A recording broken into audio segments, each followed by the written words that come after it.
And good evening and Happy New Year, everyone. This is Trolling with Logic for the 11th of January 2014. We're a weekly secular and skeptic show broadcasting here. We're back on Vaughan as well for good, because just better here. I think that's the length of it. Just to let everyone know, you can call in at any time at the Skype contact Trolling with Logic. Send me a quick PM, give me the gist of your question, and we'll add you in due course. Also, if you do call in, bear in mind this show is recorded for later uploading, so you grant us permission to use your likeness.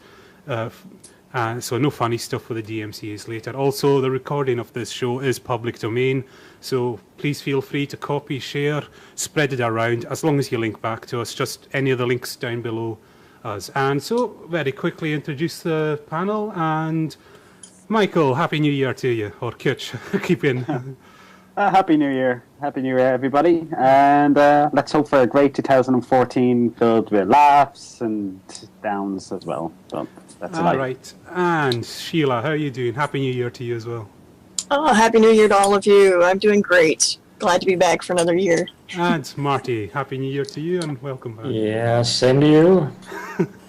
No, I'm not going to say it. Hi, everyone. Don't worry, I'll try not to say it in this show. All right, Marty, we'll let you introduce the special guest. You have a nice little introduction awaiting. Yeah, well, last time he was here, we introduced him as the asshole from Texas. So, well, here he is, the asshole from Texas, Matt Dillahunty. Hey. So, as always, Sheila, you can start off with the introductory questions. Okay, I'm pretty sure at this point pretty much everyone knows who you are and what you do, but for the rare few that don't, I guess, how did you happen to come into doing this sort of thing? Yeah, the short version is that I was active in the church for 25 years throughout my entire life. I worked in the tech industry. There was a period of time where I lost my job, and everybody, I had thought that God wanted me to be a preacher, and so did some other people. So I spent some time studying with that end goal in mind, and it backfired spectacularly. Ended up no longer being a Christian, and then later identifying as an atheist. Took about probably about a year and a half to 2 year period of this kind of falling away, but it happened really rapidly towards the end. And I live in Austin, Texas, and there's a public access TV show called The Atheist Experience that's been on for 15 years. I mean, it was or more actually at this point. It was on when I was still a believer, but after some people at work found out that I was an atheist and I had been writing stories or articles online for various sites, they said, "Hey, have you seen this show?" And I said, "No, why would I want to watch a show with a bunch of people who agree with me saying things that I agree with?" So I just kind of blew it off. And by coincidence or by God's design, Jeff D., who was one of the hosts and co-hosts on the show, lived in the same apartment complex and had put a flyer for the show up on the mailbox, and I happened to see it when I went out to check the mail. I tuned in, I watched, I liked it, I called in, I spoke to them, I got involved with the show, and then I took over and served as president for the next 7 years or so, and am still hosting the show today. Kind of similar to how Tracy got into it, just started out as a call-in guest and then just got sucked into doing it full-time. Yeah, Tracy was actually, Dawn had met her and had been encouraging her to get involved. And eventually she did. And boy, are we happy that she did. Tracy's one of my favorite people ever. And the way her brain works, it makes me happy every time she talks. Right. You said it was already, the show had already existed before you got there. Who originally started it? So Joe Zemecki and Don Rhodes and some of the ACA members Madeline Murray O'Hare had a public access TV show when the American Atheist was in Austin. And when they left, or when Ellen Johnson took the group to New Jersey, there were some of the people who were left behind formed the atheist community of Austin, and they kind of wanted to distance themselves from Madeline a little bit early on, but the idea of a show was something that everybody liked. And so they started doing pre-recorded shows that they would put up. Eventually it went live. It changed hands several times as far as who was the host. And there were some intermittent periods where there were no shows. But I took over 8 years ago or so. And one of the things that we pushed for was getting it posted online and then eventually live streamed. We were actually doing it before the public access studio had a way of doing it. We just used their internet access and set up a couple computers and started streaming. And that's when the show popularity took off. I'd like to say that, it was a local show, and then I came in and it took off and became international because of me. But actually, it's kind of coincidence that about the same time that I started doing this, we started streaming and posting it on the internet. Out of all of the shows that you guys have done, what do you think your favorite would be? Oh boy, I couldn't possibly pick a favorite. There are a few calls that occasionally stick in my head. Actually, I thought last week's call was a long discussion with a woman named Faith. Was actually pretty productive and well done. I don't know if it's my favorite. Some of the funny ones, I have a soft spot for him. The guy who called in and didn't seem to know anything, including why we didn't die when the sun went down, if the sun was the ultimate source of our energy. It's interesting to me to see to watch people think and to make people think. And I guess that's probably one of the reasons why I love doing the show. And so some people that'll call in are intelligent and well-educated and have ideas. And so it's interesting to watch them rethink things. And then there are a handful of people who my heart just breaks for because clearly they know nothing about anything. I mean, it's, look at the trees is their argument for God. And it just, it's kind of sad. What was it they called that? The argumentum ad arboretum or something like that? Yeah. Do you get a lot of people who, you kind of make them question their faith just based on what you guys talk about? Do you get any sort of response from people like that? Yeah, actually, for everybody who tries to say, oh, debates are useless. I just posted, or somebody just posted my last debate with Cliff Connectley, which is, I like. It's one of, I think, better ones. But we hear a lot of times, oh, this is useless. You can't argue somebody out of something. You can't reason somebody out of something they didn't reason their way into, which I think is absolutely false. I think it's not only is it a give-up move that we've demonstrated is false because I used to believe and I don't, but our inbox is constantly receiving emails from people saying, hey, because of your guys' show or in part because of the show you guys do, I went from being a fundamentalist to an atheist, or now I'm a skeptic, or I used to be identify as an agnostic and didn't care much about this, or apathetic. And every single time I go out and do a lecture or debate at a university, if there are atheists present, there are several people who come up and just express gratitude that because that our show contributed in some ways. In some cases it was the primary contributor, in other cases it was just one of many things. So, yeah, there was one guy who emailed and said, he wouldn't tell me his name, but he said, several years ago, I used to call into the show all the time and argue with you, and I thought you were an idiot, and I stopped calling, but I didn't stop watching. And while I won't tell you my name, I'm now an atheist, just too embarrassed so that you don't go back and, look at the calls to see how stupid I was. I tried to talk to him further about it, but he was being a little coy. So yeah, it does work, and we hear from people all the time. That's great. I have one question I needed to ask for a friend of mine. He wanted to know if you remember the defining moment when you deconverted, what the final straw was that broke the camel's back. Yeah, no, I don't. I remember the day.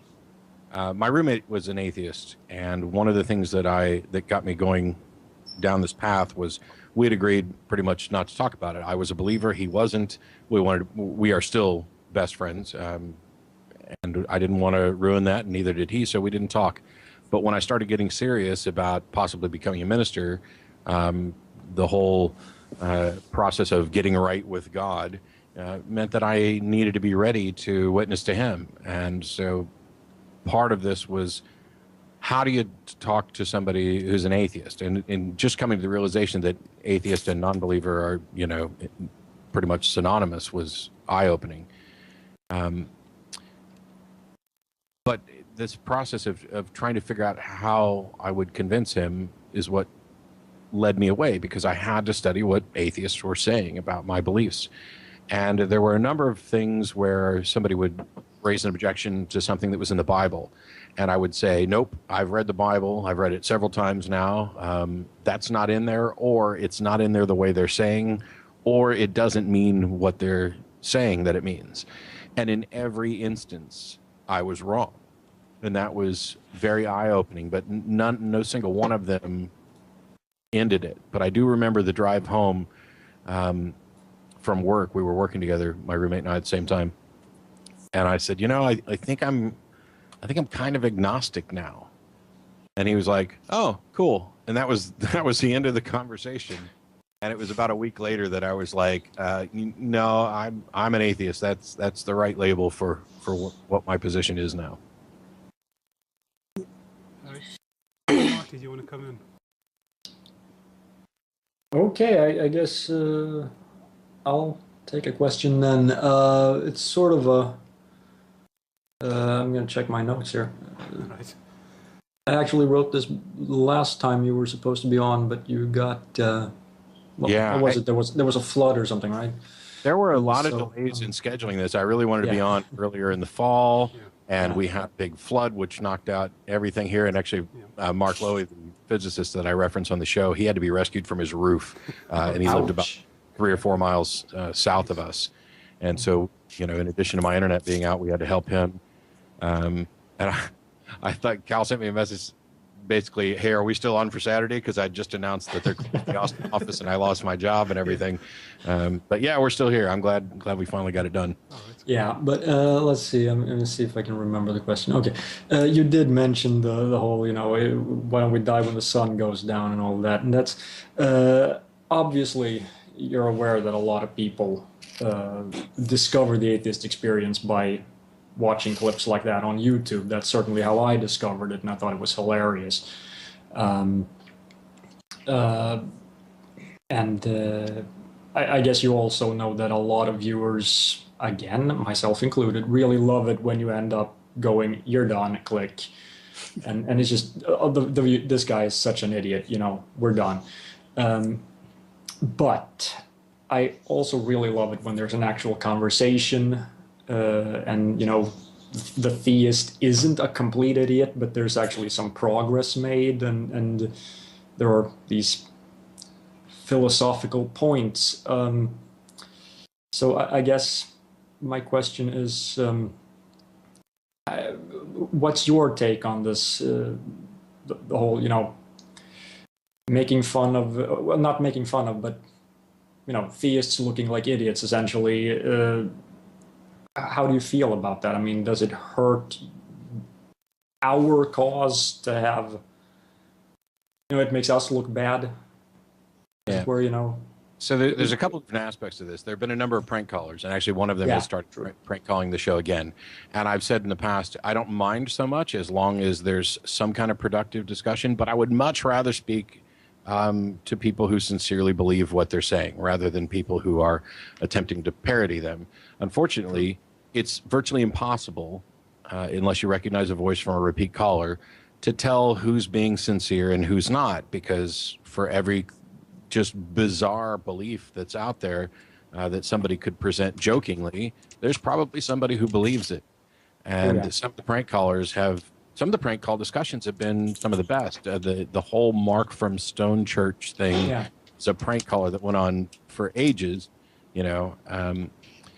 and yes, I know that the popularity of some of the clips where there are people who are just boneheadedly ignorant about reality, and the ones where I go on a rant or it gets frustrating, I think there's a place for all of that. And I think it's one of the things that has made the show kind of appeal to people, because you get both. I've said many times that ridiculous ideas are by definition deserving of ridicule. And as long as you strive to ridicule the ideas and not the people, which I don't always succeed at. I mean, there are occasions, you're an idiot. Goodbye. We're all human, and you try doing a show for 8 years where you deal with a lot of that. There's going to be some occasions where you just get frustrated and no, you're done. My favorite moments on the show are anytime I'm actually engaged in a conversation with a caller where they finally acknowledge a point, and it's clear that they have thought and made some change or progress, or are at least willing to reconsider. And that's why I liked last week's show when Faith called in, because when we raised these issues on a couple of occasions, she said, "Oh, that's a good point. You know, I hadn't really thought about that, and I don't have an answer." And she ended, you know, by basically saying that she didn't think this was fair because there were two of us and one of her. And somebody who's a fan of the show said this, that I can't take credit for it. I wish I'd have thought of it at the time. But was it really 2-on-1? Didn't she have God on her side? I mean, yeah. But I love all of it. I mean, I never set out to offend or belittle anybody, but I'm not above doing it. And I think most of the time they end up embarrassing themselves. I think people tend to get about as good as they give on the show. If you come in with this goal of preaching and flaunting your ignorance, I'm going to amplify it and give you that stage to just fall right off. But I think it all works. I think it all works for us. Can it all work against us? Absolutely. There are conversations where I'm quote too soft on people, and there are people who are worried that makes us look bad, and there are conversations where I'm just an arrogant, condescending hard ass that helps them make themselves look stupid, and there are people who think that looks bad for us. And I'm not so much worried about the optics of any individual conversation. I'm kind of looking big picture, get the information out, and make people think. Because I'm not trying to convince the person I'm on the phone with. I'm having this dialogue so the people who are sitting out there who believe what this person believes, who start off the call by saying, "Oh, I'd do so much better if I were to call in," might rethink that. Because we get email like that all the time. "Oh, why do you let the stupid Christians on?" Well, we don't. Why don't you call in? Why don't you have your pastor call in? You know, or do a debate. I have a question. Why do you think the Atheist Experience has become as popular as it has? Because I'm awesome. No, actually, there's an incredibly good team, and by cycling through co-hosts and changing kind of the tone of the show with each week. And you never know what's going to happen with the calls.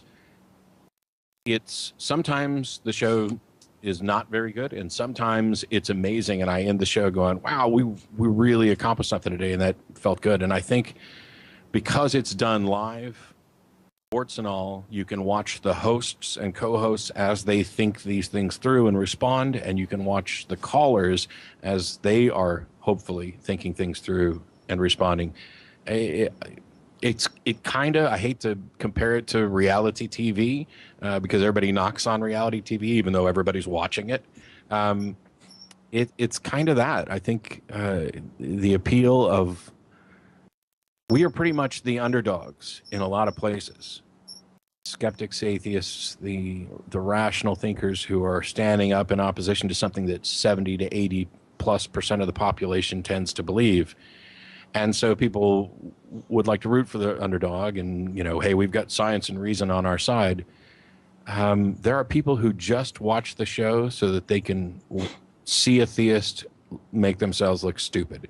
And there are other people who watch it so that they can learn how better to engage with their family members, with their friends, so that they don't feel so alone and so that they have better arguments. So the show's so broad that I think that's the appeal, and not for any one person or one thing, because quite frankly, as I've said before, I think in many ways some of the other people on the show, Tracy Harris and others, are better at some of these conversations than I'll ever be. And do you think the fact that it's a live show, that it leads to interesting moments that wouldn't have happened if it was just a set, scripted show? Yeah, the bizarre episode where Jeff D and I both did the Eurosolipsist at the same time and caved, which, by the way, we were wrong about in the sense that I don't disagree with obviously the problem of hard solipsism, but that this was both of our reactions at the frustration of dealing with this individual at the same time. It makes for good TV. Okay, is that everything, Kitch? I have some questions, but they're not really related. I'll ask them later on in the show. Okay, we do have a caller lined up, but there was a quick question I wanted to ask Matt there. You find now that apologetics, they seem to be focused on nothing. And I mean, you know, in the philosophical sense, kalam and all that, that seems to be the hot potato right now. Yeah. Are you getting bored of that yet? I'm sorry? So, and, you know, are you getting bored or frustrated continually having to talk about, well, the concept of nothing? Well, it's there was a period of time where I declared moratorium on Pascal's wager, and basically anybody who was going to call in and present that to the call screener just was disconnected because there was no reason to deal with this just bizarrely refuted 1,000 times argument. The thing I've noticed, though, in the years of doing the show is that they tend to run in cycles. For a while, you'll have Pascal's wager. For a while, you'll have design arguments. For a while, you'll run with Kalam. For a while, we were really focused on the presuppositionalists and tag and things like that. I don't get bored with it because they're each going to present it slightly differently, and it gives us the opportunity to respond to it in slightly different ways. And so somebody who's heard, you know, Kalam and the refutations 100 times might hear something just subtly different that clicks. And so that, you know, I don't, there are some pat answers that I give, but I try to avoid them. And there are a couple of catchphrases, I want to believe as many true things and as few false things, that I'm going to say over and over until it's drilled into everybody's head, because I think that's important. But when it comes to going through the individual arguments, having many different responses increases the chances, I think, of appealing to more people and reaching more. Okay. All right, we have a caller ready. I hope I pronounced your name right. Junayed, are you there? Yes, can you hear me? Yeah, we can hear you perfectly. Yeah, you're on with Matt, so ask your question. I'm a huge fan of Matt and the show Atheist Experience. I try to watch every episode, recent episode. I had a question for Matt.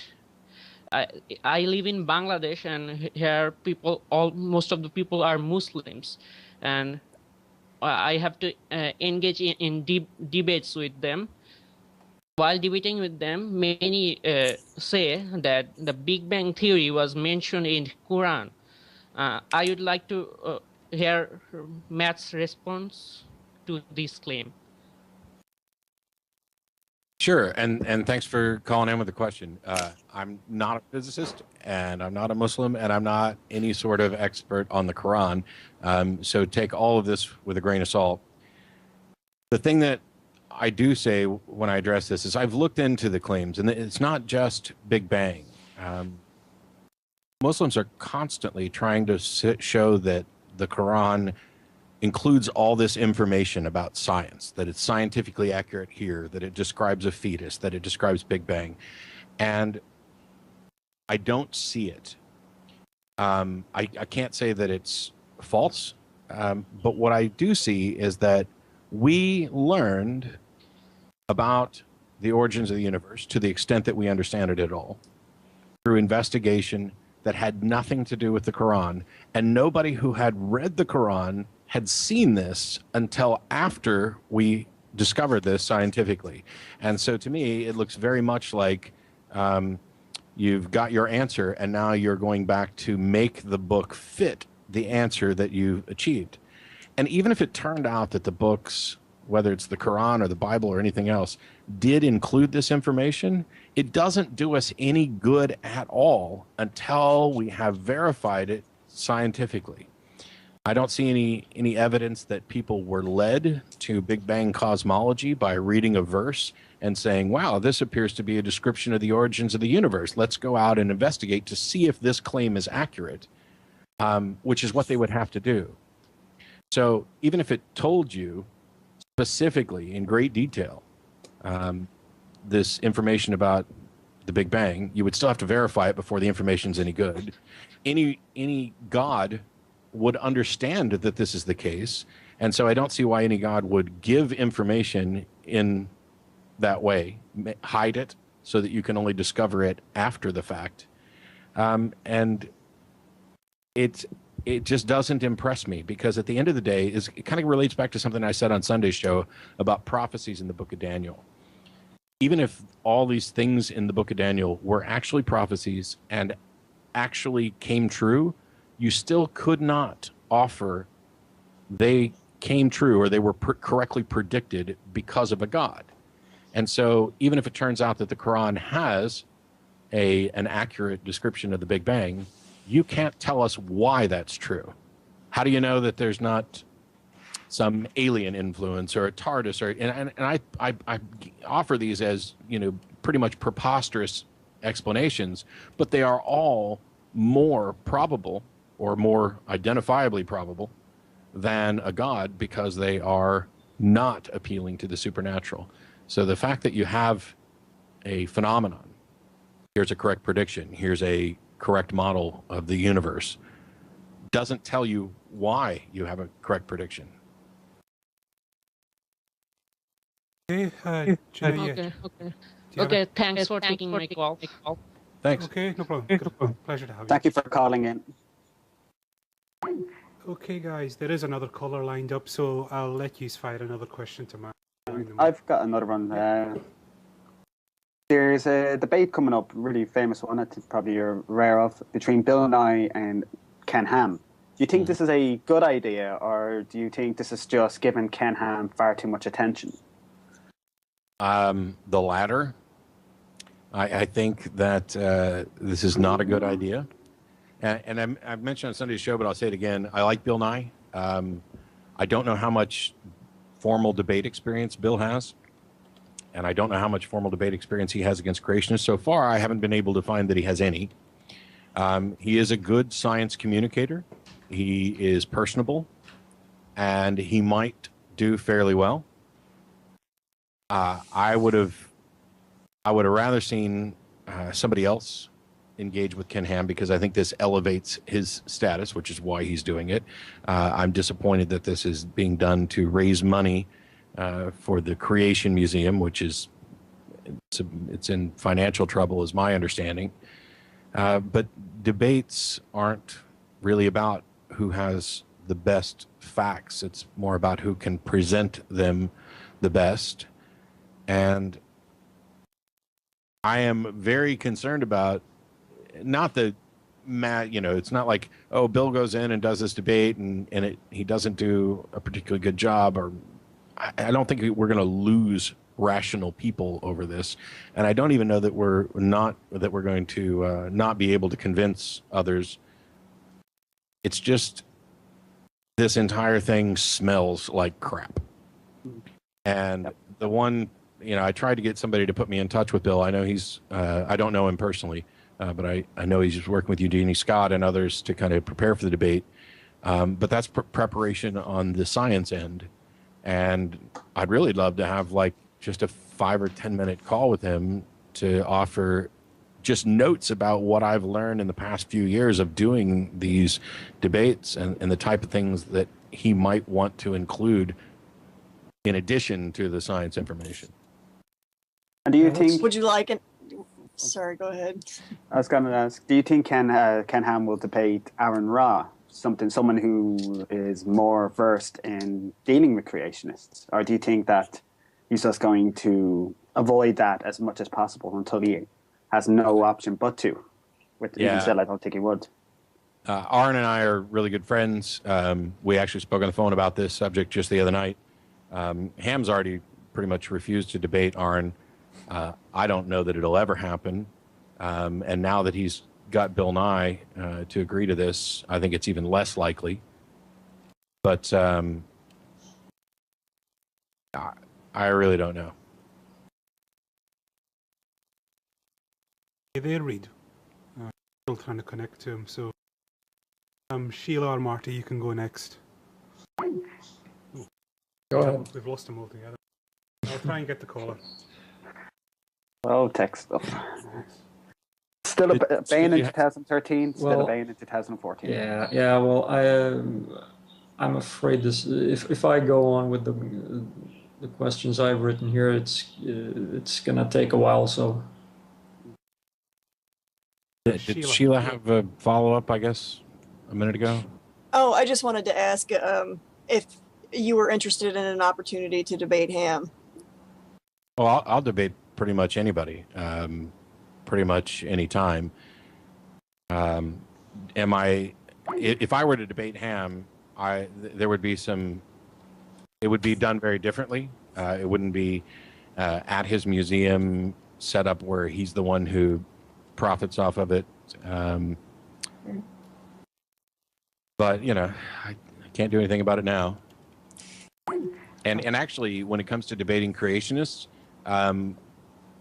so I debate a lot of topics. I mean, eventually most of them come down to morality, as I've said, but I've also debated, the existence of God and should America be a Christian nation, and abortion and other things. When it comes to debating creation versus evolution, I think almost every time I've been asked, I point out that they would be better served talking to Aron, because he's got so much expertise in this particular area, and I'd like to see him doing more debates. And there are other people in the atheist community that I'd also like to be seen doing more debates, like Jamila Bey, who I know has a lot of skill in the debate arena, and I'd like to see her getting that opportunity a lot more.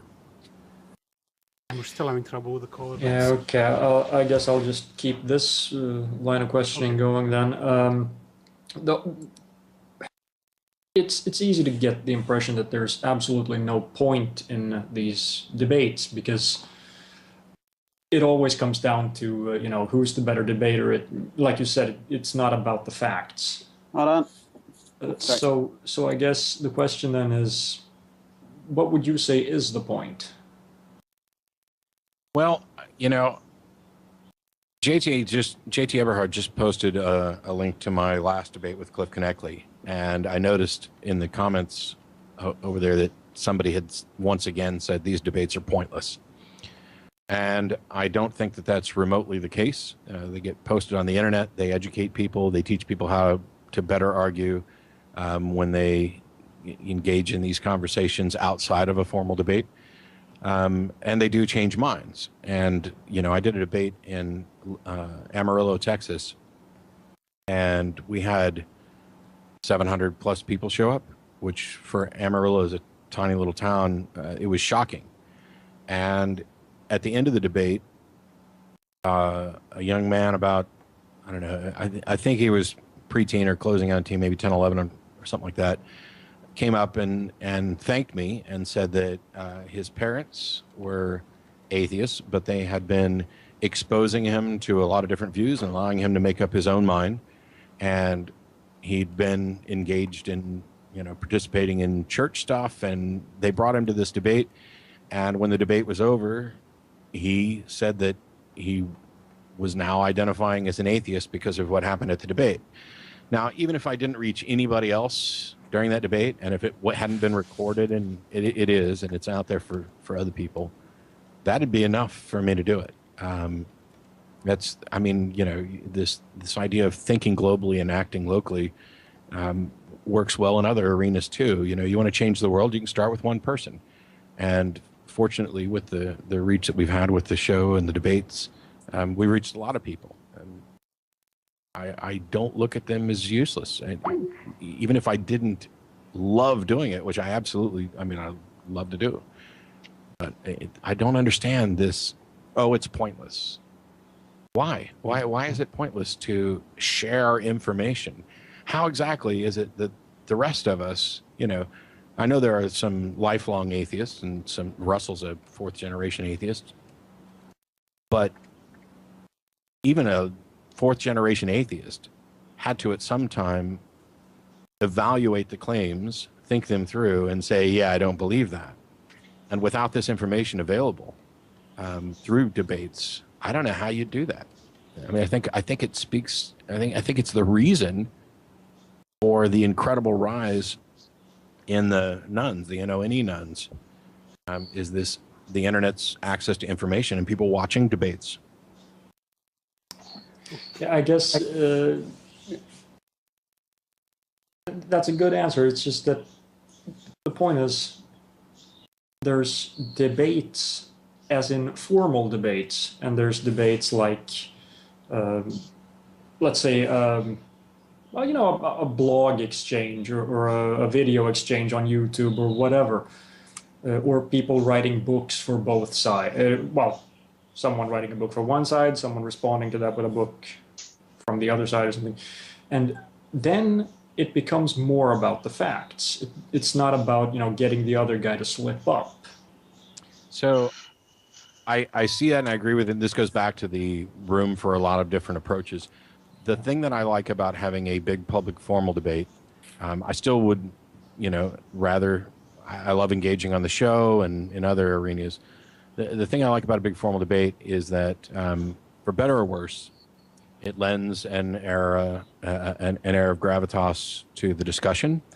And the one thing that I offered as a tip to Bill Nye, if anybody wants to point him to Saturday or Sunday show, is that, debates are theater, and I'm very frustrated with most of the debate formats in the I'm going to speak, you're going to speak, I'm going to speak, you're going to speak. It's almost too clinical. And I've tried to inject into debates a direct back and forth, because when I close the debate, I don't just I used to. Nowadays, if you watch the last debate I did, I don't just summarize the facts. I talk about how the two of us addressed the issues and each other. So in the debate with Cliff, my closing remarks were that I hope people can see that Cliff got up and gave a little sermon and didn't address anything I said, and Cliff got up and gave a little sermon and didn't address anything I said, and I took the time to try to respond to each of his. I was being thoughtful. I was not running, from a script or just offering some story, and I was willing to point out that I don't know on occasion. And whereas my opponent, on the other hand, was just asserting that he does know all the time and doesn't offer us any reason or any justification for why he knows. I think there's benefit there. Is it the best thing ever? Are you going to convince everybody? No. And I'm not going to convince Ken Ham or Ray Comfort or Cliff Connectley or anybody that I'm actually debating. I don't expect them to change their mind, and I expect most of the audience will leave with pretty much the same impression they came in with one exception. And that is, I want the audience to be full of Christians. I don't care if there's a single atheist in the audience, actually full of theists, because I want them to never be able to say, I don't know what an atheist is. I've never met an atheist. I have this perception in my head of them. I want to challenge that perception, and I don't want them to say, oh, these people are just, they're not very smart. They don't think. They just want to sin. They don't have any good responses to arguments. I've never seen a thoughtful atheist who was honest and sincere and felt personable or included emotion. They don't get to say that anymore after I'm done, I hope.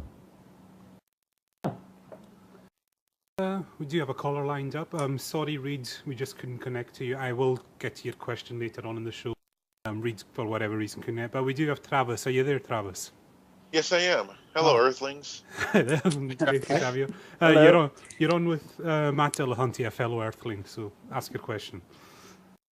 Okay. What question? How much time do you all? What I do, I like to attack the theists by explaining that there is no devil, there is no hell, and attacking it from that angle.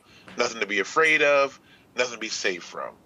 I think that's a really better way of approaching them. What do you think about that? So, and I apologize because I'm a stickler for phrasing. How did you determine? Okay. How did you determine that there is no devil and that there is no hell? Determine? I was sitting around thinking one day, and I was a theist, and I thought to myself, if God made everything, God made hell, I don't want to be around anybody making hells. They might make hell 2 or devil plus, and then I was done right there.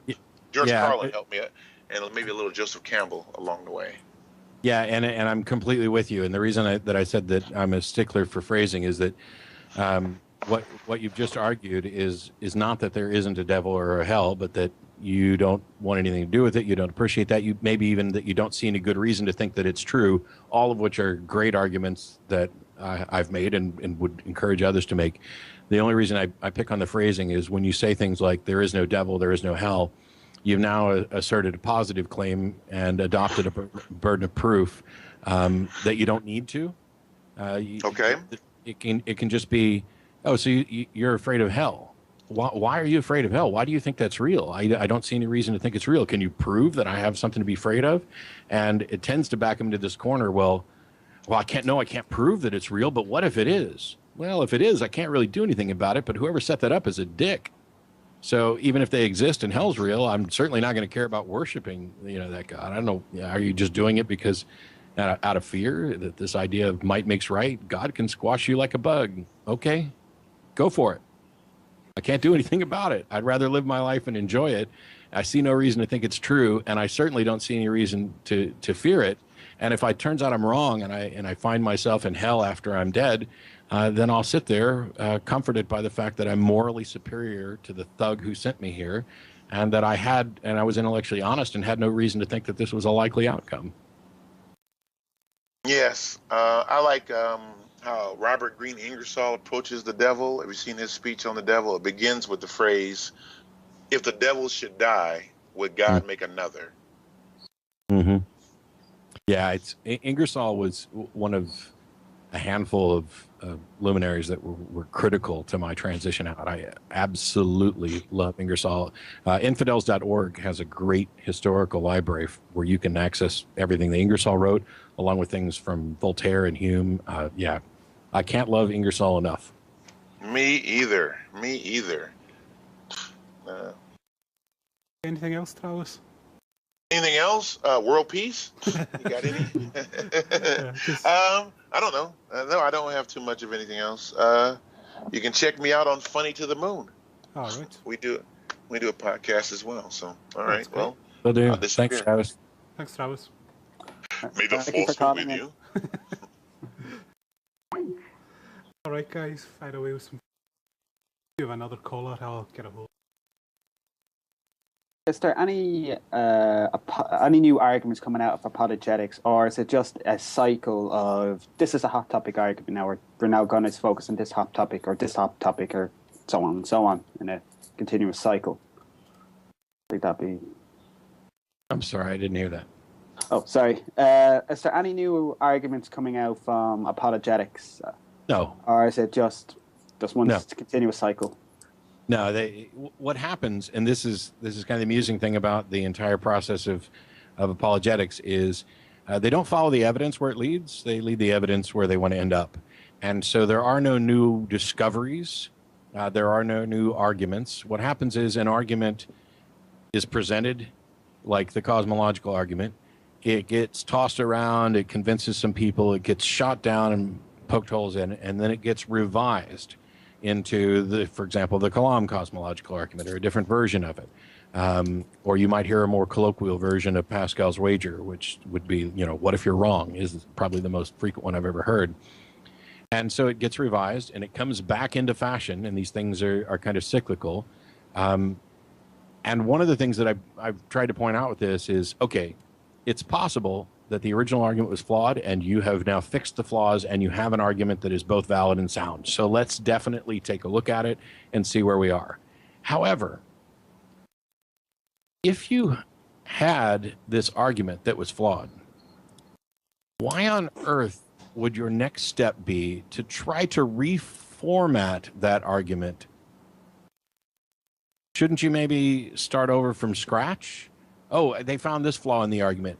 We need to fix that. So they'll fix that argument. It used to be the cosmological argument was everything has a cause. And when it was pointed out that, that would include God, it's everything that begins to exist has a cause. Okay, well, let's look at those two arguments side by side. Isn't that just special pleading? Haven't you just excluded your preferred conclusion from this premise, which isn't necessarily a fallacy? I mean, I'm not necessarily pointing this out. I'm talking about the process by which they go. And that is, they already have in mind a conclusion, and they're trying to manipulate an argument to fit it. And what happens is the arguments get more and more obfuscated, which is how you end up with Alvin Plantinga's modal logic version of the ontological argument, which a 0.5% of anybody who's ever lived actually understands that argument. At best. And even if it turns out to be valid and sound, what the hell kind of God offers as the best confirmation of its existence a modal logic argument that nobody can understand. None of that makes sense. And the entire process that they're going through of, oh, we need a way to demonstrate philosophically that a God exists, kind of betrays the fact that they can't demonstrate it epistemologically. Yet we're talking about a God that must necessarily be manifesting in reality, because all these believers are running around claiming to be little God detectors. God speaks to me, God guides me, God performed this miracle, all these little things. But I can't show you any of that. Instead, I'm going to construct this philosophical little exercise in mental masturbation to make it appear. And the thing is, even if you can't find a flaw in it, that doesn't mean that the argument's sound.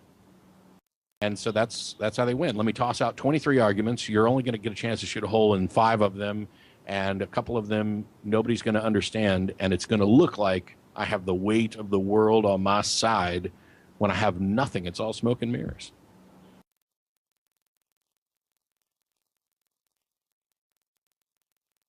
Not really. Well, kind of.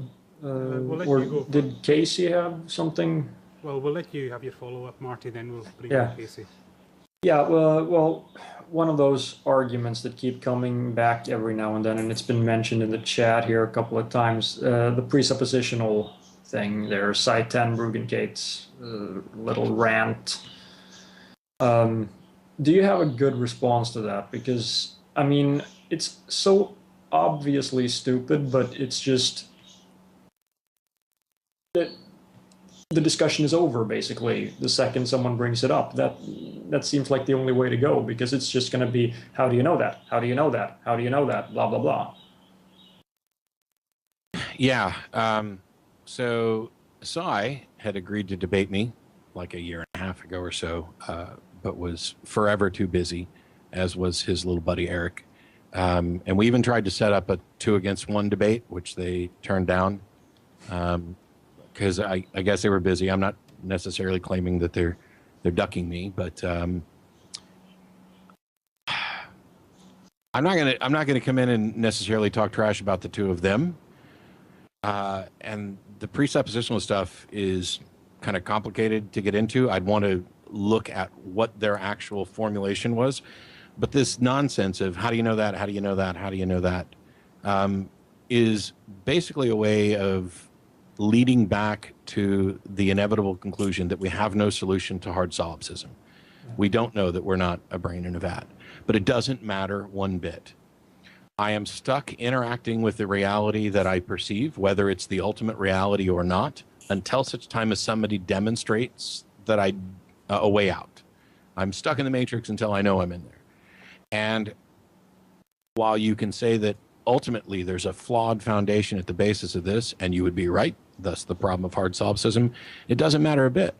Because even when I'm in the matrix, until somebody points out a way out or a way to deal with it, I still got to follow those rules, and everything that I experience points to these things being true. That, if you put a gun in my head with a bullet in it, pull the trigger, it's going to blast a hole through my head, and I'm probably going to die. I'm not going to be able to dodge it, superhero style.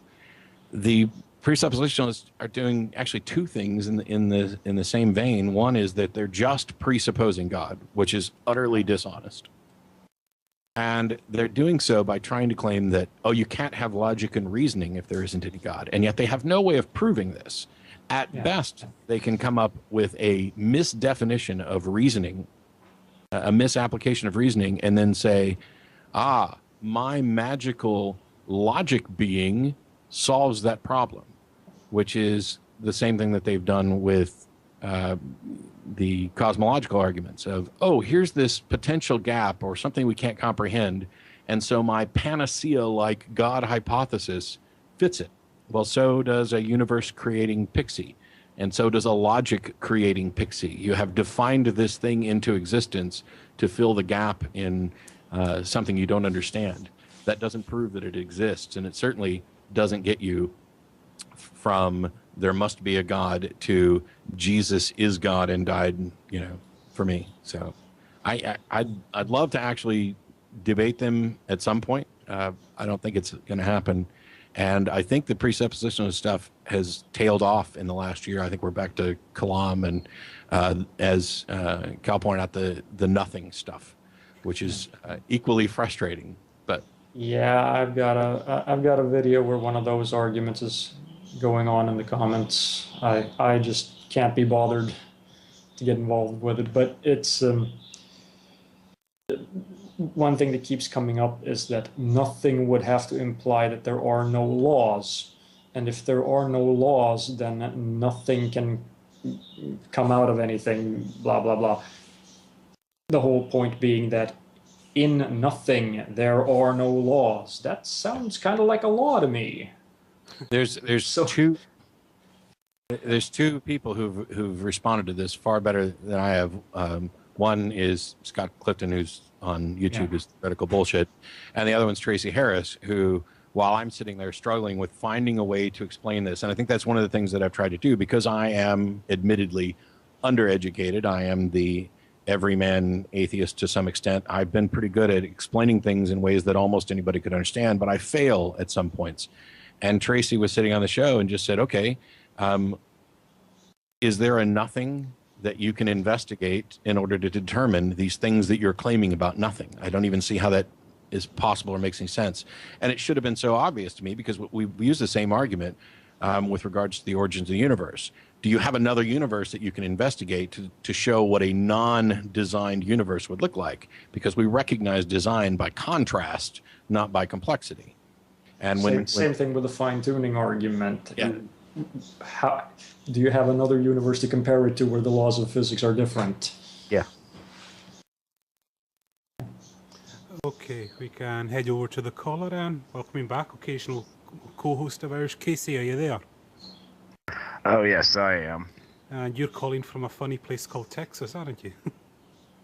Yes, that is about how many miles from Austin? I have no idea. How far are you Actually, from us? Well, I technically live in Dallas, so... It's 3.5 hours. Okay, yes, that is pretty far. All right, what's your question, Casey? All right. There is this one thing I was reading on a Wikipedia, of all places. Basically, it says that, according to some studies, what happened? This is on the criticism of religion page. It's like, according to some study, well, maybe it's a survey. Yeah, it was a survey. What happens is, it says that, people that are religious are happier and less stressed than the non-religious folk. And this is like, these are surveys by Gallup, National Opinion Research Center, and Pew Organization. Yeah, and then studies like that. What do you say to those? Yeah, my favorite is, and I wish I could source it. It's somebody had mentioned that the fact that a drunk is happier than a sober person. Oh yeah, I've heard that quote. In fact, I think I can get the book right now if you give me a sec. Yeah, my thing is, I don't know the study's methodology. I don't know that it's true or false. We've said many times, or it's been said that ignorance is bliss. And I think, what we've seen from Mormons, which I'll use as an example, there are Mormons who are absolutely miserable and oppressed, and their life is shit, and yet they are encouraged by the church at all times to portray a positive image and act as if they are happy, so that they don't do damage to the reputation of the church. There are other individuals who I would imagine it would make you very happy to be confident that this life is just a place to wipe your feet, and that no matter what bad thing happens to you, you're going to end up in paradise with Jesus forever, that this would be, something to let you not stress over the potentially harsh nature of reality. But I don't care. I'd much rather deal with reality on reality's terms. I'd rather make sound decisions based on good information rather than live my life blissfully ignorant of reality and leaning on this idea that I'm going to happy land when I die. So to the extent that they might be happier, I'm not sure how they're quantifying happy, and I'm not sure that it's actually accurate. I just lost my job on Thursday. They announced that they're closing the Austin office, and they laid all of us off. There were moments where that was devastating. But I have kind of trained myself to look at the positive and see what I can get out of this. And every time I've lost my job, it has worked out for the better in the long run. There's no guarantee that it will this time. But I think it's a trend with how I deal with it. And so while I might be happier on some scale, if I were religious, I don't care for that scale. I love being who I am, addressing reality with intellectual honesty and curiosity, and taking the bad with the good. Yeah, I've had the same. I've thought the same thing whenever I see all those studies, well, with those surveys. Well, I have learned there was a time where I took those things as, well, very legit, but then you have to remember surveys aren't really all that. You have to be careful if you're going to use surveys as, well, just as a sole fact of lifestyle, because, well, for one thing, you don't even know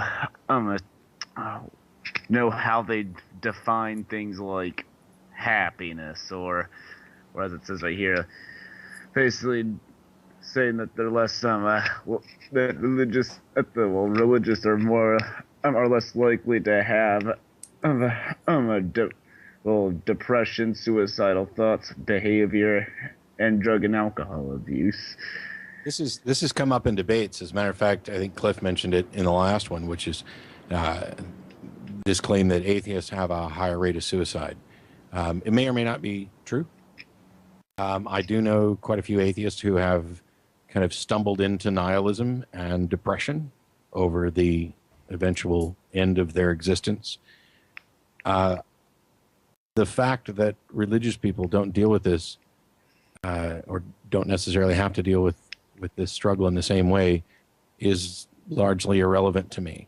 I think what we can do is treat and teach much better.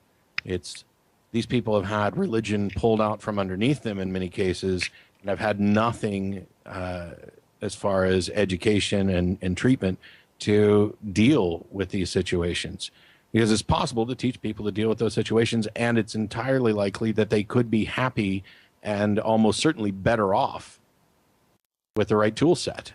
And so if you've been lying to somebody for their entire life saying, oh, when you're 18, you're going to inherit $1 billion. When you're 18, you're going to inherit $1 billion. And they get to 18 and they don't have $1 billion.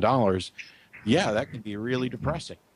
But if instead you give people the tool set to live their life responsibly, not like they're going to be a lottery winner, I would think that, they might be much better off in dealing with life.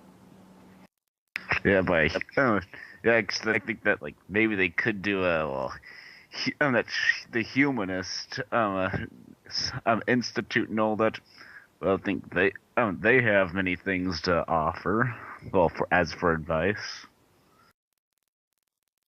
perhaps. Yeah, I don't know. Okay. Is that everything, Casey? What? Is that everything for the time being? Well, actually, I do have one more thing I would like to address. All right.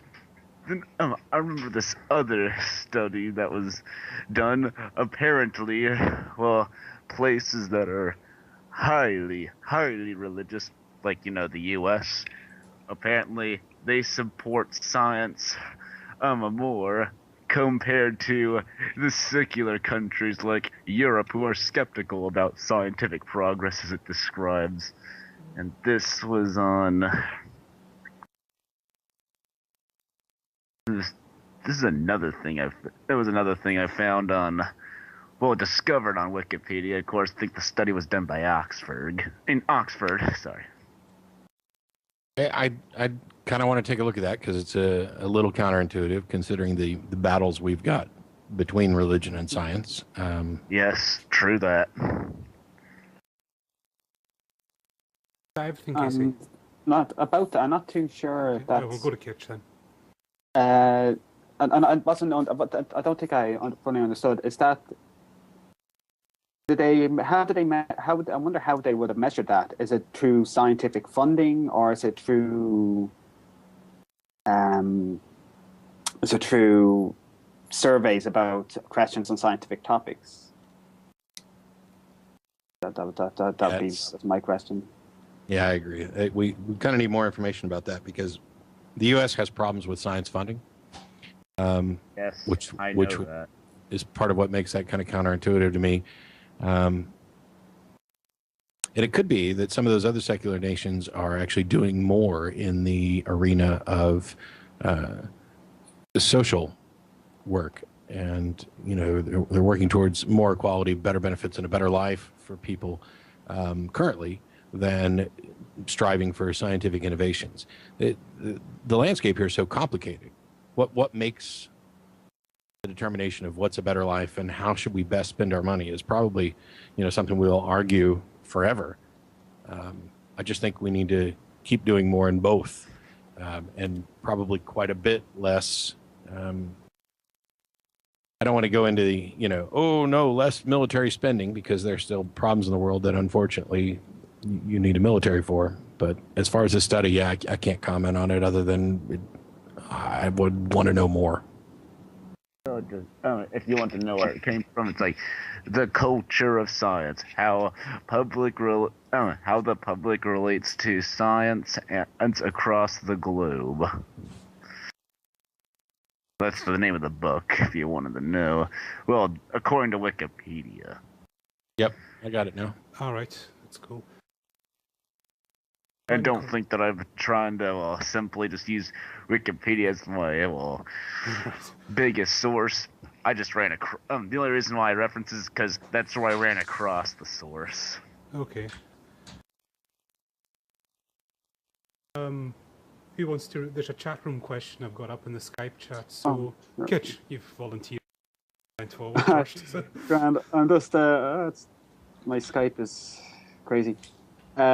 This is from Nemo Utopian. Is it a unwanted assumption by apologists that God and nihilism are incompatible?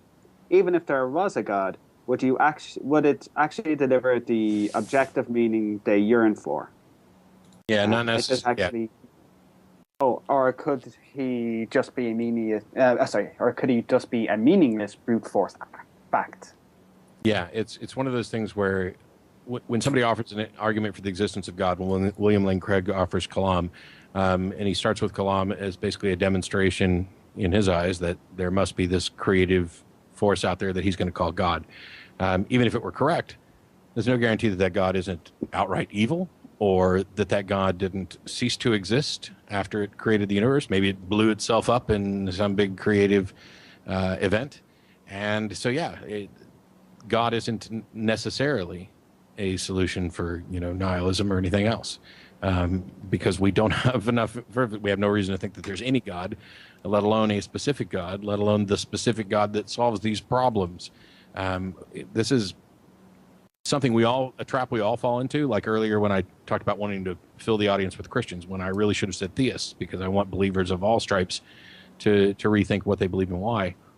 We do this all the time as well when we talk about God. When we first hear somebody says, "Oh, I want to prove to you that God exists," we make assumptions about what they mean by God. And typically we make those assumptions in accordance with the other people that we've interacted with and what gods they want to talk about. And they do the same thing. They assume that when they say, "Oh, I'm going to prove you God exists," that you're already talking about the same God. And there's almost certainly you're not. Almost certainly the term is so ill-defined that you can't be sure that you're talking about anything even close to the same thing.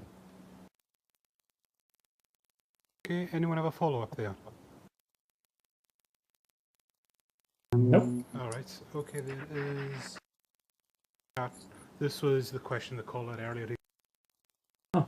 Matt earlier asked. Marty, you can read it. Yeah, okay. I was going to ask what atheists in college can do to debunk religious ideas. I go to a Bible study once a week with some Christians and I want to save them from their theism. Well, that's an interesting way of putting it. So be yourself, be out. One of the best things you can do is to let people know that they actually know an atheist and that you're not some evil being bent on the destruction of the universe. Ask lots of questions. I'm a huge fan of using the Socratic method to help lead people to their own conclusions as opposed to just hammering them over the head with facts or opinions or citing research.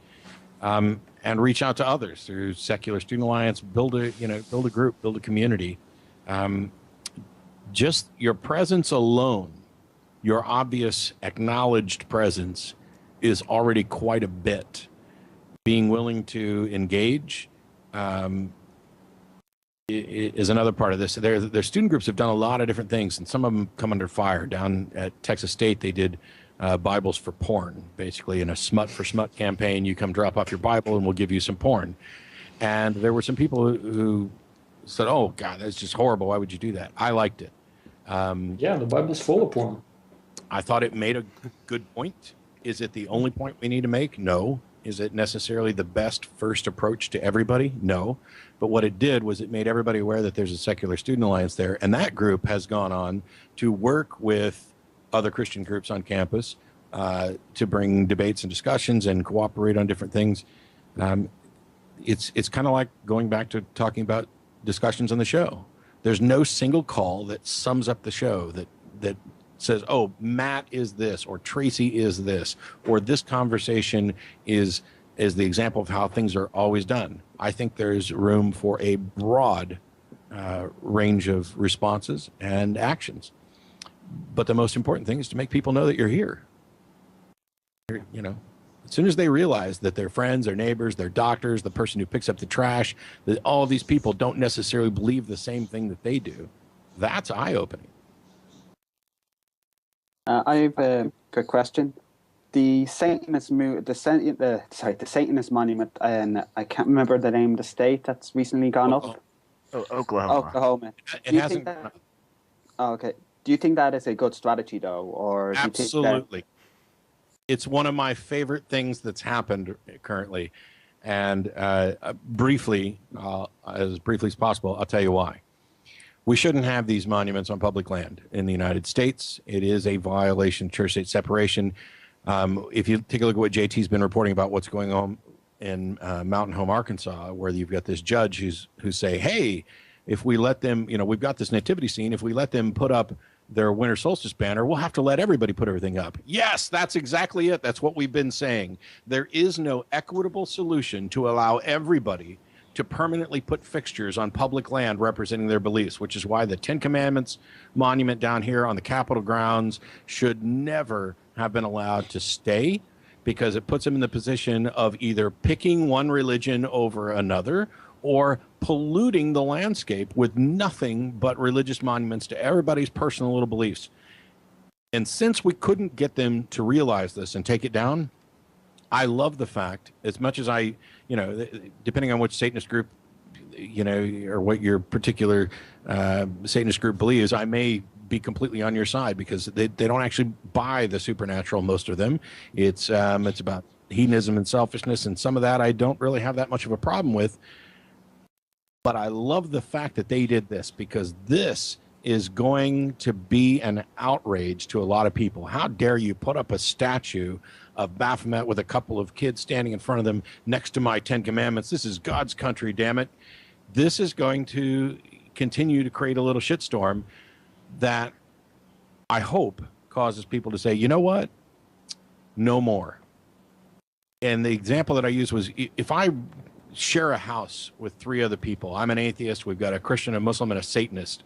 We've each got our own bedrooms, and in our own bedrooms, we can pretty much do whatever we want. There are limits, because noise and smoke and smells and other stuff aren't contained entirely in your room. But for the most part, you can do what you want in your room. But the living room area that we all share, you don't get to put up permanent fixtures in the living room. You can still come and have your Bible study in the living room as long as we can agree on a time to do it and a time limit so that, we're sharing this space. You can have your Bible study in the living room. But just in the same way that my Christian roommate wouldn't want the Satanist roommate to put up a big painting of Satan in the living room that's going to be there when he wants to do his Bible study, the Satanist doesn't want the Christian putting up a big crucifix that's going to be there when he has his party downstairs, and I don't want either of them. And it's not a matter of being offended. Nobody has a right to not be offended. This isn't about offense. This is about equality and the law in the United States.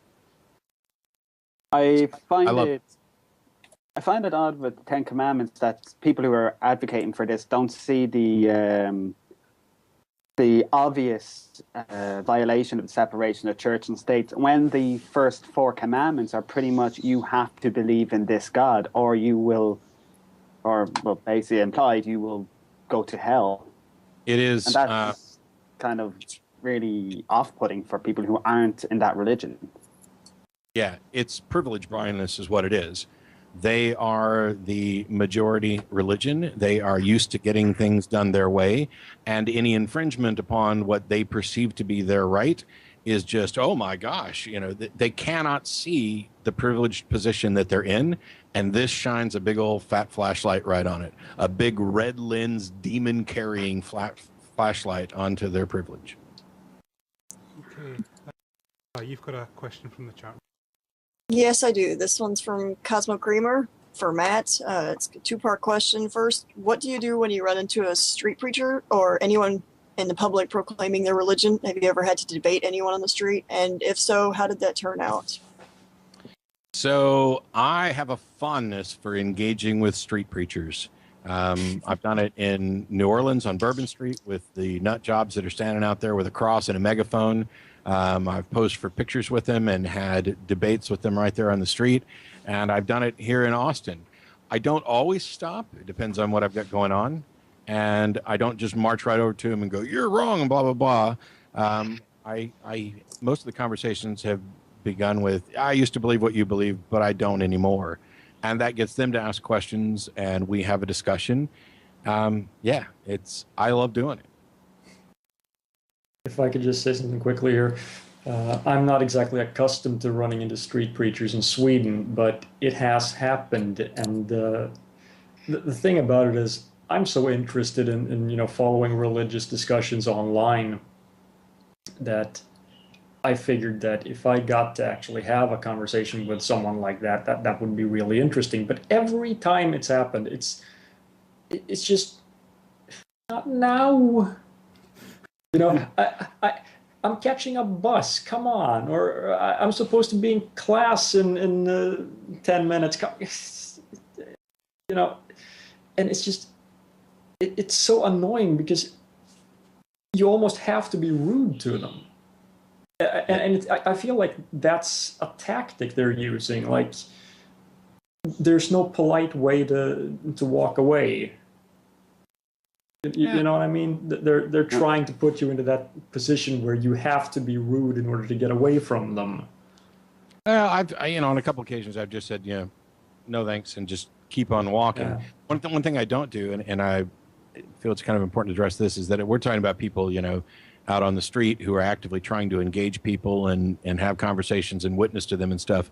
The campus preachers who get a soapbox and a megaphone and evidently get permission to stand out there on campus and preach. What I don't do is I don't stand there and heckle them, and I don't try to engage them. But I will stand there and probably smile and smirk until they directly ask me something, and then it's fucking on, and we'll have a good time from there. Yeah. In Dublin, there are street preachers around O'Connell Street, and they're not really like the American ones. They're more of the college ones that Matt just brought up. They're just there with a microphone, just yelling Bible verses. And in fairness, they're Christians, they'll be Muslims, etc. They're pro-life as well. And I would hate to think what happened if I actually did catch them, because this is the city centre, this is town. Usually when I'm in there, I'm usually there buying something, going shopping. So I'm going to be stressed. So it wouldn't end well for that kind of thing, especially if you're yelling at me through a microphone. Yeah. Right. Sorry, we have a chat room question from Dutch Liam, and it's to Matt. If you could choose a field of science to study, which one would it be and why?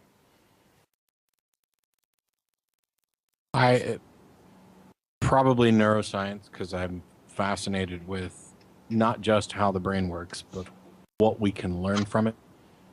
There's this issue of identity and self that ends up being at the core of conversations about the soul, about free will. If I were to dig into a hard science, I think that'd be it, because I love listening to guys like Ramachandran talking about mirror neurons and things like that.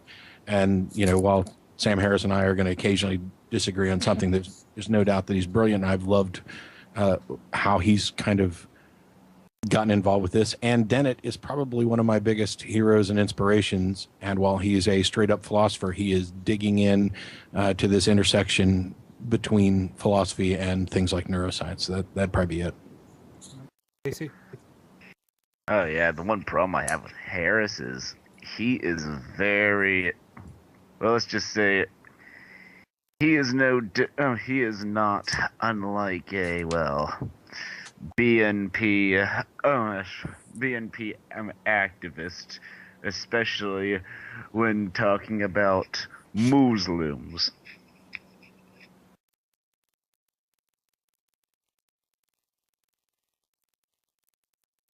I don't know if you're aware, Matt, they're an extreme right-wing party in the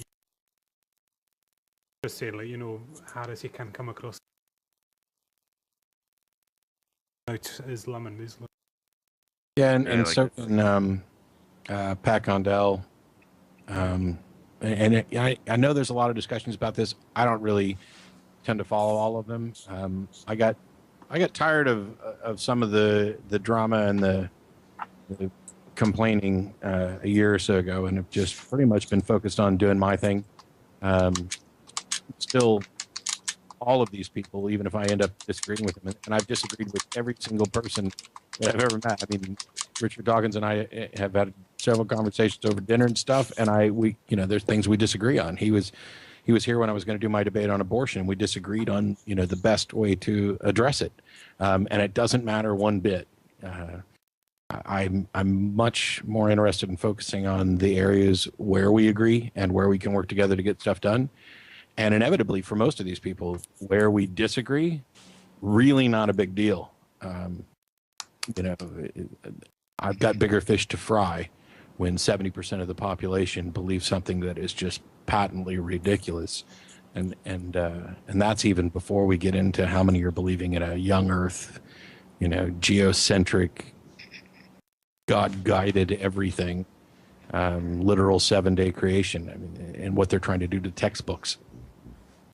Oh yeah, that reminds me of another quote I once heard. Okay, it was shown that in Iceland, what happened, many of the citizens there believe in fairies, elves, and all that. I'm sure Marty is aware of this, are you? I don't know where you're going with it, but... All right, here's where I'm going with this. It's shown that, I'm not sure if the numbers are like 50%. 50 or so of the population believes in it. Then it says, but if you think that, before you laugh at Iceland, just remember, 43% of the U.S. believes the Earth was created in 10,000 years ago. There are more people in the U.S. Yeah. There's something I've found, though, as it becomes more secular with Martin Kutch, there's a lot kind of heading over to New. Yeah. I mean, do you find that in the States as well? Maybe some people have come out. Yeah, absolutely. I mean, one of the things.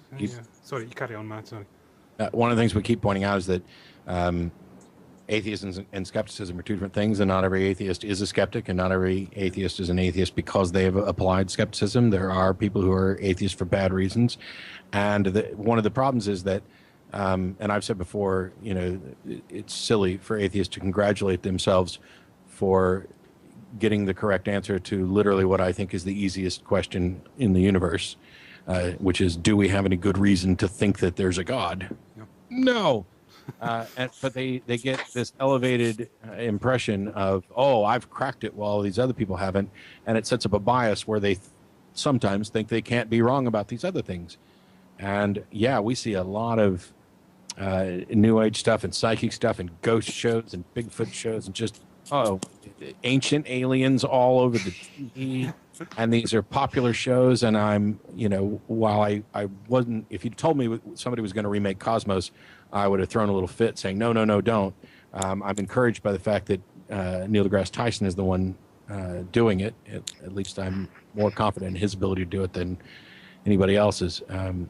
We need more of that, you know, and I'd actually rather sit around and watch straight up biology shows about nature than ever turn on another Paranormal State or any kind of crap like that. That's just, you know, people are citing this as if it's science. Oh, I saw it on TV the other night. Well, I read it on the internet. Okay, my Uncle Bernie told me. How the fuck do you know? I mean, this is just bizarre that, oh, of course there's no God, but the aliens are trying to communicate to us, or it just drives me nuts. All right. Casey's got his hand up. Oh, yes. I feel you so much. And about the New Age thing, I live in that household. I'm always having to be told, you should try this herbal crap or whatever, or like other things having to do with New Age, like aromatherapy, all of that. Gets annoying.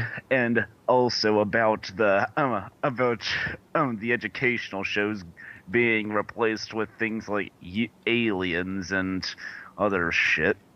Well, the other problem is it's not only that they're being dedicated to paranormal things, they're being dedicated to, you guessed it, rednecks. And now you're talking to not only a redneck, but somebody who has recently spoken about how rednecks should be the atheist movement's target audience. The world is right. I think fundamentalists are more eager for are more ready for plucking than liberal theologians, because they are on such rigid ground. You knock out one little thing and everything starts to fall. The other thing is that I like all kinds of music, including country music, and I am sick to death of shit like Jesus Take the Wheel. And I want to see some of the, because you know there are godless heathens in country music right now who are doing, you know, religious music because that's what it takes to get you sold in Nashville. And I'd like to see a world where there's as many out atheist country music stars as there are rock and rolls. I am about quarter redneck on my grandfather's side, Don't worry, I'm a redneck. I'm technically born from a redneck family too. But you're talking about the UFOs. I actually had a productive email exchange with somebody because I've continued to use this example about the reliability of the Gospels by saying you can actually go talk to people right now, living, breathing people who will tell you their story about their alien abduction, and yet we don't tend to believe them. And curiously, if you take this and make them anonymous and set it back 2,000 years, all of a sudden it becomes more plausible. These Gospel authors, we don't know who they are. We have no way of confirming it. They have a more outrageous claim, and this more outrageous claim is attested to by worse evidence and worse testimony, or less reliable testimony, less investigatable testimony, and yet suddenly it's more believable. And somebody took me to task on it who was accepting a bunch of this stuff about aliens, and we had a back and forth, and the last email he sent me, I just pulled it up. It says, thank you. It seems I've been jumping to a conclusion that's not supportable. You're right. None of the evidence I cited seems to point towards alien abductions, though I think I'm correct in saying that they point toward a phenomena that's affecting people that currently has no reasonable explanation. And I'm not sure that there's no reasonable explanation. I'm just sure that the explanation that it's most likely that these people are actually being abducted isn't supported by sufficient evidence. Oh, yeah, and also, speaking of UFOs, I do have, in British terms, an auntie who is in East Texas, who believes in who believes in all those UFOs, even claims to have seen one. But of course, moving on from UFOs, she also, on to Sasquatch. She also buys into that Sasquatch stuff because, well, in fact, do you want to know one thing about those the other things are Sasquatch conventions? I remember my aunt was gonna bring me to one, and well, one thing about those guys, I think that they know that they don't have any good evidence to support them, you know, and the reason why I figured this out is because they censor. If you say anything in opposition of their evidence, they will throw you out, is what I was told. So that's why I never attended. I was like, hey, why should I go to something that's going to suppress my freedom of opinion? Or actually, fact. Because, yeah, Casey, we're running out of time right now, so we really need to wrap up. Sorry to interrupt you. That's all right. Okay, like I say, we're just coming up to the last 3 minutes, so as always, we like to have give the guests a little bit of a soapbox moment. Matt, if there's anything you want to announce, shout out right now, you're free to do so. Final thoughts. Matt? Yeah, there was some kind of bandwidth issue slowdown, so I'm not sure what I was asked. All right, sorry, it's just we're coming up to the end of the show, and we usually just let the guests have a quick soapbox moment. So your final thoughts, please, Matt, or anything you want to promote and shout out?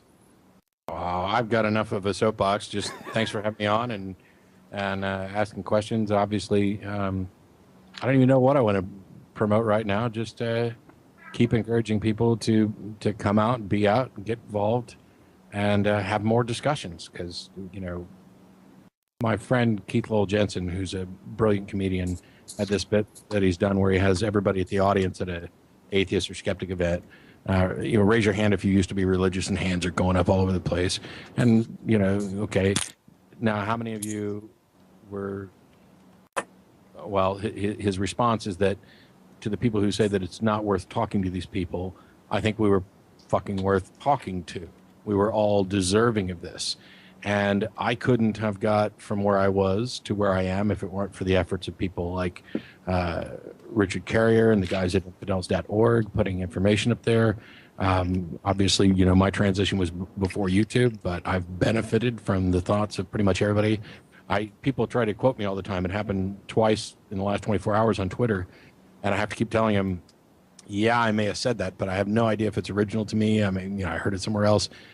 I'm just spreading information, and if people find it useful, that's great. And I probably won't quit until everybody tells me to stop.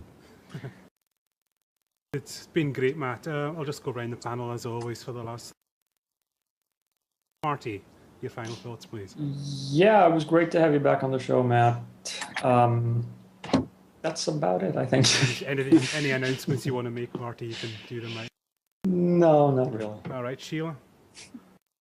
All right, I just want to say, I know that we're kind of somewhat connected through other people, but it was good to finally get a chance to talk to you. I guess in addition to being here, you can find me on A News, or follow me on Twitter, I guess, at Sheila Blackadder. Okay, and Kitch? Yeah, it's been great to have you on again.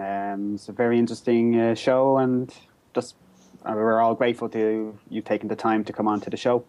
All right, and anything you want to shout out? Well, you're back making videos now on YouTube. Yes, I'm back making videos now on YouTube. I cleared out my old videos because I just didn't like them anymore, and I just felt that I needed a fresh start. So I will be making a new video series about colloidal silver and about the harm and about the pseudoscience about colloidal silver and the colloidal silver home kits, because that's kind of been bugging me the last couple of months. Yeah. Just seeing the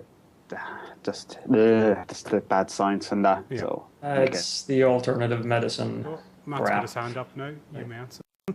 Yeah, I know I had my time for goodbye, but I wanted to say thank you, because I just looked over and checked Twitter, and there's a bunch of people who are tweeting at Bill Nye to have him get in touch with me. I don't know if he will or not. All right. But thanks so much for doing it, because Well, he That'd be fun. Well, he did one time come over to Texas. I mean, he went to Arlington, which is not that far from me, because he wanted to do a lecture over at the Arlington University. All right. Casey, final thoughts there. It's nice talking to you again, and it's too bad that we live in the biggest state in the U.S. because otherwise we would just be able to pass by each other on a regular basis. But again, everything's bigger in Texas, even the miles. All right, just a few quick announcements. Sheila and Wolfie have now taken control of basically the social media side of Tool. So, you guys are in charge of that now, aren't you? Yeah. Kind of just you've Yeah. fallen into it by default. And also, just to let everyone know, the website has now just had 1.5 million hits over the past year, which is fantastic. Great news. We're also nearly approaching 30,000 downloads for the show. Everything's going great. So thanks everyone for following it. You can subscribe to the podcast, everything. Just go down below there. The show is usually uploaded within about 48 hours. We send it to our editor who makes it sound even nicer than it already is. And the video will be uploaded to the YouTube channel that's listed down below. So everyone, thanks for the turnout, and we'll see you all next week. And our special guest then will be Abby Smith of the ERV blog, which I know Kitch is looking forward to very much. That's in your field of study, isn't it? Yeah. Well, sort of. Yeah. Sort of, yeah. But I'm looking forward to it. So, yep, a fun week of reading ahead of me as well. So. Right. Okay, everyone. Thanks very, very much for the turnout. And I know there's a few questions that came out at the end that we didn't get to Matt, but I'm pretty sure if I email them to Matt and if you give me your email, I'll be happy to answer them. I will be happy to do my best. I have 6,879 unread emails in my inbox, but I'll keep an eye out. Or I could send them through to you on Skype, or so we'll figure out a way you can get to those questions. Hopefully you can. So again, a big thanks to Matt, and thanks to everyone for turning out, and we shall see you same time next week. Good night, everyone. Bye. Night. People who agree with me saying things that I agree with, so I just kind of blew it off. And by coincidence or by God's design, Jeff D., who was one of the hosts and co-hosts on the show, lived in the same apartment complex and had put a flyer for the show up on the mailbox. And I happened to see it when I went out to check the mail. I tuned in, I watched, I liked it, I called in, I spoke to them, I got involved with the show, and then I took over and served as president for the next 7 years or so, and am still hosting the show today. Kind of similar to how Tracy got into it. Just started out as a call-in guest and then just got sucked into doing it full time. Yeah, Tracy was actually, Dawn had met her and had been encouraging her to get involved. And eventually she did. And boy, are we happy that she did. Tracy's one of my favorite people ever. And the way her brain works, it makes me happy every time she talks. Right. You said it was already, the show had already existed before you got there. Who originally started it? So Joe Zemecki and Don Rhodes and some of the ACA members Madeline Murray O'Hare had a public access TV show when the American Atheist was in Austin. And when they left, or when Ellen Johnson took the group to New Jersey, there were some of the people who were left behind formed the atheist community of Austin, and they kind of wanted to distance themselves from Madeline a little bit early on, but the idea of a show was something that everybody liked. And so they started doing pre-recorded shows that they would put up. Eventually it went live. It changed hands several times as far as who was the host. And there were some intermittent periods where there were no shows. But I took over 8 years ago or so. And one of the things that we pushed for was getting it posted online and then eventually live streamed. We were actually doing it before the public access studio had a way of doing it. We just used their internet access and set up a couple computers and started streaming.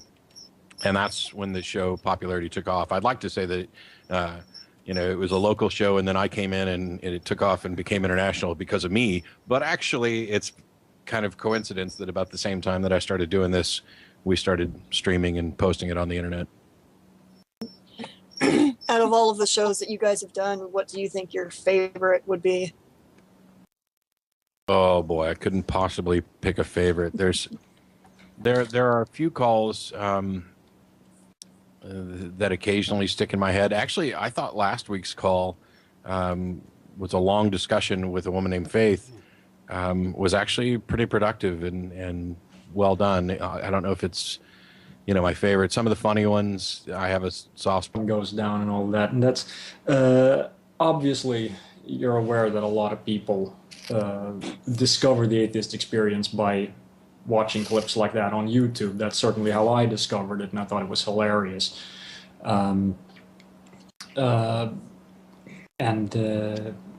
guess you also know that a lot of viewers, again, myself included, really love it when you end up going, "You're done," click. And it's just, this guy is such an idiot, we're done.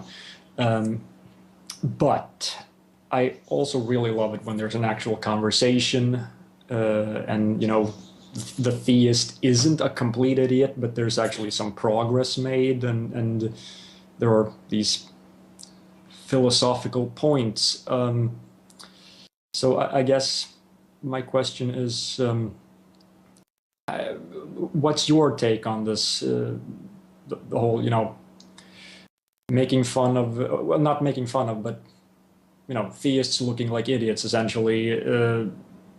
How do you feel about that? I mean, does it hurt our cause to have, it makes us look bad? Yeah. Where, So there's a couple of different aspects to this. There have been a number of prank callers, and actually one of them has started prank calling the show again. And I've said in the past, I don't mind so much as long as there's some kind of productive discussion, but I would much rather speak to people who sincerely believe what they're saying rather than people who are attempting to parody them. Unfortunately, it's virtually impossible, unless you recognize a voice from a repeat caller, to tell who's being sincere and who's not, because for every just bizarre belief that's out there that somebody could present jokingly, there's probably somebody who believes it. And some of the prank call discussions have been some of the best. The whole Mark from Stone Church thing is a prank caller that went on for ages, and yes, I know that the popularity of some of the clips where there are people who are just boneheadedly ignorant about reality, and the ones where I go on a rant or it gets frustrating, I think there's a place for all of that. And I think it's one of the things that has made the show kind of appeal to people, because you get both. I've said many times that ridiculous ideas are by definition deserving of ridicule. And as long as you strive to ridicule the ideas and not the people, which I don't always succeed at. I mean, there are occasions, you're an idiot. Goodbye. We're all human, and you try doing a show for 8 years where you deal with a lot of that. There's going to be some occasions where you just get frustrated and no, you're done. Fought for him, the guy who called in and didn't seem to know anything, including why we didn't die when the sun went down. If the sun was the ultimate source of our energy, it's interesting to me to see to watch people think and to make people think. And I guess that's probably one of the reasons why I love doing the show. And so some people that'll call in are intelligent and well-educated and have ideas. And so it's interesting to watch them rethink things. And then there are a handful of people who my heart just breaks for, because clearly they know nothing about anything. I mean, it's, look at the trees is their argument for God. And it just, it's kind of sad. What was it they called that? The argumentum ad arboretum or something like that? Yeah. Do you get a lot of people who, you kind of make them question their faith just based on what you guys talk about? Do you get any sort of response from people like that? Yeah, actually, for everybody who tries to say, oh, debates are useless. I just posted, or somebody just posted my last debate with Cliff Connectley, which is, I like. It's one of, I think, better ones. But we hear a lot of times, oh, this is useless. You can't argue somebody out of something. You can't reason somebody out of something they didn't reason their way into, which I think is absolutely false. I think it's not only is it a give-up move that we've demonstrated is false, because I used to believe and I don't, but our inbox is constantly receiving emails from people saying, hey, because of your guys' show, or in part because of the show you guys do, I went from being a fundamentalist to an atheist, or now I'm a skeptic, or I used to be identify as an agnostic and didn't care much about this, or apathetic. And every single time I go out and do a lecture or debate at a university, if there are atheists present, there are several people who come up and just express gratitude that, because that our show contributed in some ways. In some cases, it was the primary contributor. In other cases, it was just, one of many things. So, yeah, there was one guy who emailed and said, he wouldn't tell me his name, but he said, several years ago, I used to call into the show all the time and argue with you, and I thought you were an idiot, and I stopped calling, but I didn't stop watching. And while I won't tell you my name, I'm now an atheist, just too embarrassed so that you don't go back and look at the calls to see how stupid I was. I tried to talk to him further about it, but he was being a little coy. So yeah, it does work, and we hear from people all the time. That's great. I have one question I needed to ask for a friend of mine. He wanted to know if you remember the defining moment when you deconverted, what the final... And good evening and Happy New Year, everyone. This is Trolling with Logic for the 11th of January 2014. We're a weekly secular and skeptic show broadcasting here. We're back on Vaughan as well for good, because just better here. I think that's the length of it. Just to let everyone know, you can call in at any time at the Skype contact Trolling with Logic. Send me a quick PM, give me the gist of your question, and we'll add you in due course. Also, if you do call in, bear in mind this show is recorded for later uploading, so you grant us permission to use your likeness. So no funny stuff with the DMCAs later. Also, the recording of this show is public domain, so please feel free to copy, share, spread it around, as long as you link back to us, just any of the links down below us. And so, very quickly introduce the panel, and Michael, Happy New Year to you, or Kitch, keep in. Happy New Year. Happy New Year, everybody. And let's hope for a great 2014 filled with laughs and downs as well. So that's all right. And Sheila, how are you doing? Happy New Year to you as well. Oh, Happy New Year to all of you. I'm doing great. Glad to be back for another year. And Marty, Happy New Year to you and welcome back. Yeah, same to you. No, I'm not going to say it. Hi, everyone. Don't worry, I'll try not to say it in this show. All right, Marty, we'll let you introduce the special guest. You have a nice little introduction awaiting. Yeah, well, last time he was here, we introduced him as the asshole from Texas. So, well, here he is, the asshole from Texas, Matt Dillahunty. Hey. So, as always, Sheila, you can start off with the introductory questions. Okay, I'm pretty sure at this point pretty much everyone knows who you are and what you do, but for the rare few that don't, I guess, how did you happen to come into doing this sort of thing? Yeah, the short version is that I was active in the church for 25 years throughout my entire life. I worked in the tech industry. There was a period of time where I lost my job, and everybody, I had thought that God wanted me to be a preacher, and so did some other people. So I spent some time studying with that end goal in mind, and it backfired spectacularly. Ended up no longer being a Christian, and then later identifying as an atheist. Took about probably about a 1.5 to 2 year period of this kind of falling away, but it happened really rapidly towards the end.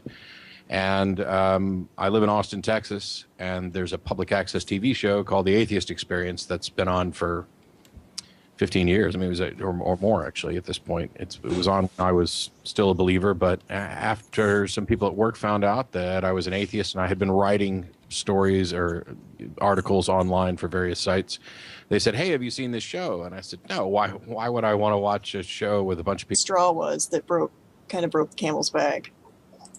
Yeah, no, I don't. I remember the day.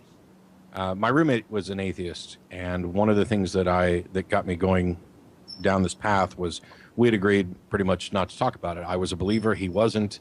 We are still best friends, and I didn't want to ruin that, and neither did he. So we didn't talk. But when I started getting serious about possibly becoming a minister, the whole process of getting right with God meant that I needed to be ready to witness to Him, and so. Part of this was how do you talk to somebody who's an atheist? And just coming to the realization that atheist and non-believer are, you know, pretty much synonymous was eye-opening. But this process of trying to figure out how I would convince him is what led me away, because I had to study what atheists were saying about my beliefs. And there were a number of things where somebody would raise an objection to something that was in the Bible. And I would say, nope, I've read the Bible. I've read it several times now. That's not in there, or it's not in there the way they're saying, or it doesn't mean what they're saying that it means. And in every instance, I was wrong. And that was very eye-opening, but no single one of them ended it. But I do remember the drive home from work. We were working together, my roommate and I, at the same time. And I said, you know, I think I'm kind of agnostic now. And he was like, oh, cool. And that was the end of the conversation. And it was about a week later that I was like, no, I'm an atheist. That's the right label for what my position is now. Mark, did you want to come in? Okay, I guess I'll take a question then. It's sort of a... I'm going to check my notes here. Right. I actually wrote this last time you were supposed to be on, but you got... Yeah. What was it? There was a flood or something, right? There were a lot of delays in scheduling this. I really wanted to be on earlier in the fall, and we had a big flood, which knocked out everything here. And actually, Mark Lowy, the physicist that I referenced on the show, he had to be rescued from his roof, and he lived about 3 or 4 miles south of us. And so, you know, in addition to my internet being out, we had to help him. And I thought Cal sent me a message basically, hey, are we still on for Saturday? Because I just announced that they're closing the Austin office and I lost my job and everything. But yeah, we're still here. I'm glad we finally got it done. Yeah, but let's see. I'm going to see if I can remember the question. Okay. You did mention the whole, you know, why don't we die when the sun